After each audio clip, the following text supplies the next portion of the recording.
নমস্কার বন্ধুরা, আমাদের চালে কত লাউ গাছ হয়েছে দেখুন। এর সঙ্গে লাউও হয়েছে। এ থেকে একটা কচি লাউ কেটে নিয়ে লাউ চিংড়ি করব। তার জন্য লাউটা কেটে নিচ্ছি। রেসিপি দেখতে থাকুন।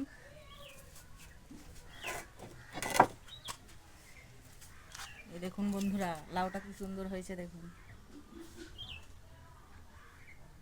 লাউটা কেটে নিচ্ছি।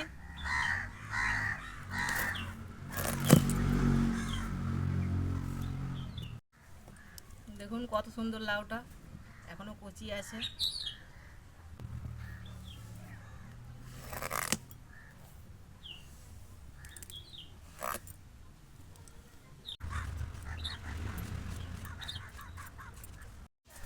লাউ কেটে নিয়েছি, পেঁয়াজ আলু কেটে নিয়েছি, মশলা হিসেবে আদা, কাঁচা লঙ্কা আর সর্ষে বেটে নিয়েছি। চিংড়ি মাছ বেছে ধুয়ে নিয়েছি, নুন হলুদ মাখিয়ে নেব। চিংড়ি মাছগুলো ভেজে নিচ্ছি।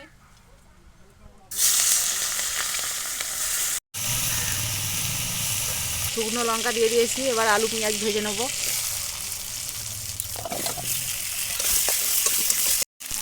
আলু ভাজা হয়ে গেছে, মেটে রাখা মশলা দিয়ে দেবো। সামান্য লঙ্কা হলুদ দিয়ে দিচ্ছি। লঙ্কা হলুদ দিয়ে একটু কষিয়ে নিচ্ছি। কষানো হয়ে গেছে, এবার কেটে রাখা লাউ দিয়ে দিচ্ছি।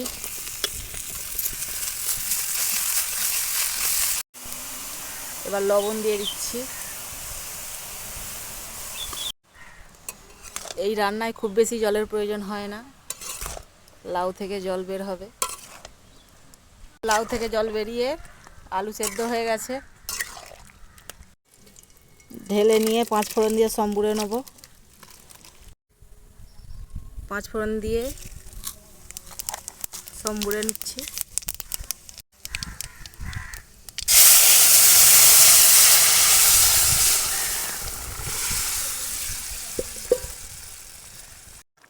ভেজে রাখা চিংড়ি মাছ দিয়ে দিচ্ছি। এবার কিছুক্ষণ চাপা দিয়ে দিচ্ছি। লাউ দিয়ে চিংড়ি মাছ একদম রেডি। কেমন হয়েছে কমেন্টে জানাবেন। ভিডিওটি ভালো লাগলে লাইক সাবস্ক্রাইব করে পাশে থাকবেন। ভিডিওটি দেখার জন্য ধন্যবাদ।